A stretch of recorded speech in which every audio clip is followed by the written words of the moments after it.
చాలామంది బాప్టిజం తీసుకుంటేనే అది అంతా అయిపోయినట్టు అని అనుకుంటున్నారు. Baptism is just only the beginning అన్నమాట. రక్షకుడిని తెలుసుకున్న తర్వాత, రక్షకుడు నా కొరకు దేవుడిచ్చాడని చెప్పి ఆ ప్రభువుని తెలుసుకున్న తర్వాత రక్షణ మార్గంలో నడవాలి. రక్షణ మార్గంలో ఎలా నడవాలి?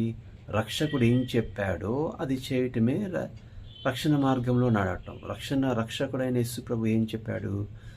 నేను వెళ్తున్నాను, నేను వెళ్ళిన తర్వాత మీ కొరకు ఆదరణకర్తను నేను పంపిస్తానని చెప్పి ఆయన చాలా క్లియర్గా చెప్పారు యోహాను సువార్తలో. మరి ఆ యోహాను సువార్తలో ఆయన చెప్పిన పరిశుద్ధాత్మను గురించి ఎంతమంది ఆ జ్ఞానం కలిగి ఉన్నారు, ఎంతమంది ఆయనను తెలుసుకున్నారు.